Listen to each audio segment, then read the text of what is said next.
Halo, selamat datang dan selamat mendengarkan. Dalam audiobook novel yang berjudul Diana Permata Terindah dari Desa.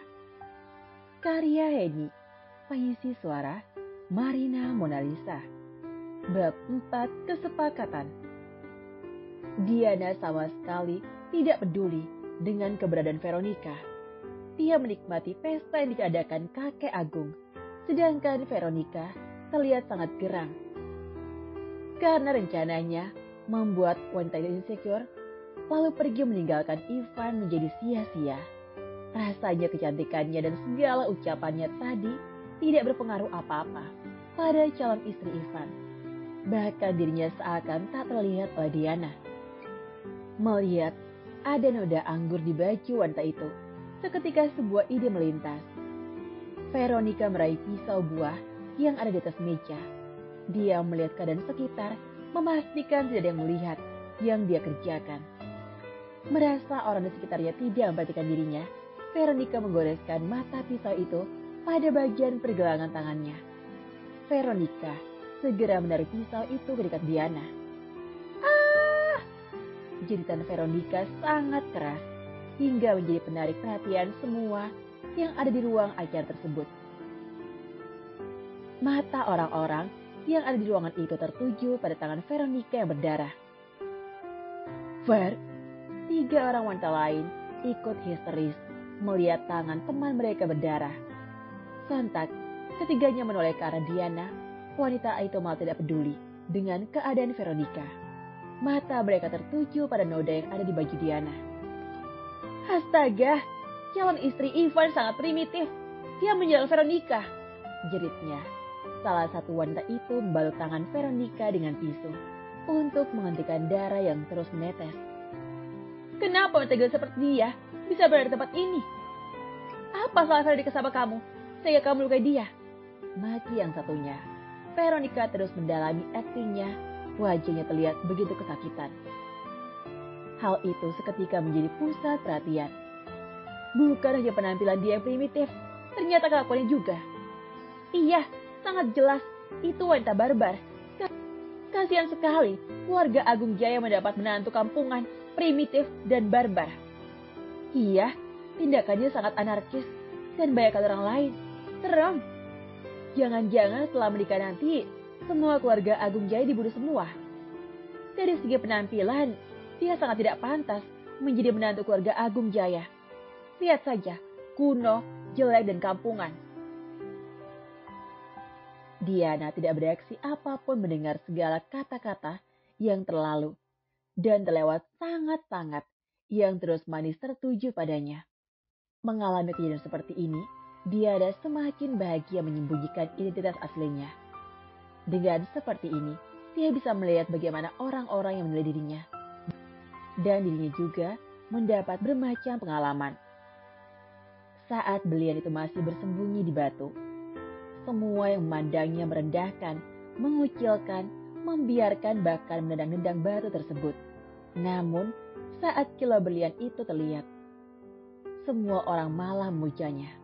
Diana sama sekali tidak merasa terhina atas segala hinaan yang tertuju padanya.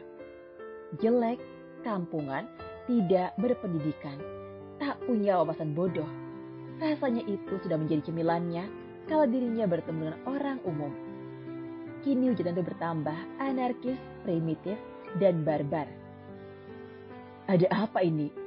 Rani bingung melihat orang-orang berkumpul mengerumuni menantunya. Itu, Diana melukai Veronica, Tante. Teman Veronica memperlihatkan luka yang dialami Veronica. Rani menatap Diana dengan sorot mata yang penuh kemarahan. Aku tidak tahu atas dasar apa ayah menyetujui perjodohan ini. Belum apa-apa, kamu sudah membuat nama keluarga Agung Jaya tercemar. Rani terlihat sulit mengatur napasnya. Marah, malu, kecewa semua menjadi satu. Demi kehormatan keluarga Agung Jaya, minta maaf pada Veronica. Perintah Rani pada Diana. Diana tidak peduli dengan perintah Rani. Bahkan dengan santainya dia meneguk air putih yang sedari tadi dia pegang sambil mendengari dramaku menangis di sampingnya. Diana, suara Rani seakan memenuhi ruangan pesta, tapi tetap saja dia tidak mengindahkan perintah Rani. Sedari tadi Ivan berusaha diam. Melihat Diana seperti itu, membuatnya harus menghampiri calon istrinya tersebut. Ada apa ini? Ivan memasang wajah santainya seolah tidak tahu apa yang terjadi. Calon istri kamu menyerang dan melukai Veronica. Nada ucapan Rani sangat jelas, menunjukkan kalau sang punya diri sangat geram. Dia pasti tidak sengaja melakukan itu. Ivan tersenyum dan mendekati Diana. Kita pergi, ajaknya. Diana dan Ivan meninggalkan pesta itu. Setelah kepergian Diana dan Ivan, Rani berusaha minta maaf pada Veronica. Ini bukan salah tante. Justru saya kasihan sama tante dan Ivan. Kenapa kalian malah terikat dengan wanita aneh dan menakutkan itu? Rasanya Rani ingin menenggelamkan dirinya ke dasar bumi. Sangat malu akibat ulah calon menantu pilihan mertuanya. Setelah keluar dari ruangan pesta, Ivan berjalan lebih cepat hingga Diana jauh tertinggal di belakangnya. Diana terus berjalan menuju pintu utama, sedang Ivan berjalan menuju pintu lain yang dekat dengan parkiran mobilnya. Rasanya wanita pilihan kakeknya itu selalu membuat tekanan darahnya meningkat. Belum menikah saja, dia sudah berulah seperti ini. Rasanya segala ungkapan kata kesal tidak akan cukup untuk mewakili segala kekesalannya karena Diana. Sesampai di mobilnya, Ivan segera menuju pintu utama gedung. Di depan sana, tidak terlihat gadis menyebalkan itu. Ternyata, dia benar-benar idiot. Dia malah tidak menungguku di sini. Ivan memukul setir motornya. Kalau gadis hilang, aku sangat bahagia. Tapi pasti kakekku yang kesusahan kalau dia hilang. Aku tidak tahu kesalahan fatal apa yang aku perbuat hingga harus berurusan dengan gadis idiot dan menyebalkan ini. Ivan terus mengemudi seperti mulutnya yang tidak bisa berhenti terus mengoceh. Di depan sana, Ivan serasa mengenali seorang gadis yang berdiri di tepi jalan. Ivan mengembuskan nafasnya begitu kasar, mempersiapkan pertahanan batinnya untuk menghadapi gadis menyebalkan itu. Perlahan Ivan menepikan mobilnya dan berhenti tepat di depan gadis itu. Kaca mobil perlahan turun, kunci mobil pun Ivan buka otomatis. Masuk, ucap Ivan, tapi Diana malah fokus pada layar handphonenya. Melihat Diana sama sekali tidak mempedulikan dirinya, Ivan terpaksa turun. Dia membanting pintu mobil cukup kencang dan berjalan cepat mendekati Diana. Sepertinya kita perlu bicara. Diana menoleh ke arah Ivan sedang jemarinya masih menari di atas layar keyboard handphonenya dan memperlihatkan kata diketiknya pada handphonenya pada Ivan. Siapa yang larang? Namun Diana kembali fokus dengan layar handphonenya. Diana, dengar, ini adalah kota di mana penduduknya mempunyai etika. Jadi tolong bersikap lebih baik. Anda di desa, kamu, aku tidak peduli. Kau melakukan apa saja. Ini kota Diana. Diana mengetik cepat pada layar handphonenya. Yang bilang ini desa siapa? Melihat Diana yang sangat tidak peduli, rasanya Ivan ingin sekali buka lebar-lebar kedua mata gadis itu. Hei, ini Ivan Dwi Pangga. Di mana perhatiannya? Sangat diinginkan oleh gadis-gadis. Sedang gadis di depan matanya malah mengabaikannya. Ivan membuang kasar nafasnya, mempersiapkan energi untuk berbicara dengan gadis aneh dan menyebalkan ini.